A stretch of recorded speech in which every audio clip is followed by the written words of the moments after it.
ഇന്ത്യയുടെ നാവികസേനയുടെ കരുത്തുകൂട്ടി 2 കപ്പലുകൾ കൂടി.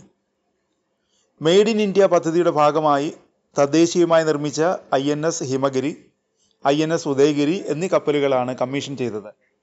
നീലഗിരി ക്ലാസ് സ്റ്റെൽത്ത് ഫ്രിഗേഡുകളാണ് INS ഹിമഗിരിയും INS ഉദയഗിരിയും.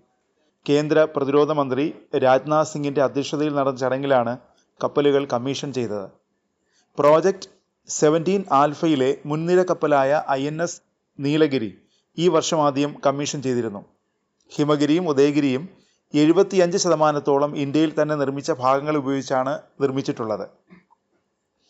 2 പ്രധാന കപ്പലുകൾ ഒന്നിച്ച് കമ്മീഷൻ ചെയ്തതിലൂടെ പ്രതിരോധ മേഖലയിൽ രാജ്യം വലിയ കുതിച്ചുചാട്ടമാണ് നടത്തിയത്. കൊൽക്കത്തയിലെ garden reach ship builders and engineers ആണ് ഹിമഗിരിയുടെ നിർമ്മാതാക്കൾ. മുംബൈയിലെ മസഗോൺ ഡോക്ക് ഷിപ്പ് ബിൽഡേഴ്സ് ആണ് ഉദയഗിരി നിർമ്മിച്ചത്. ആദ്യമായാണ് 2 പ്രധാന കപ്പലുകൾ ഒരേ സമയം കമ്മീഷൻ ചെയ്തത്. ഇതോടെ 3 ഫ്രിഗേറ്റുകളുള്ള ഒരു സ്ക്വാഡ്രൺ ഇന്ത്യക്ക് സ്വന്തമായി. രൂപകൽപ്പന, സ്റ്റെൽത്ത്, ആധുനിക സെൻസർ സംവിധാനങ്ങളിൽ അത്യാധുനിക മികവ് പുലർത്തുന്നവയാണ് ഈ കപ്പലുകൾ. എല്ലാ സമുദ്ര ദൗത്യങ്ങളും നിർവഹിക്കാനുള്ള കഴിവ് ഈ യുദ്ധക്കപ്പലുകൾക്കുണ്ട്.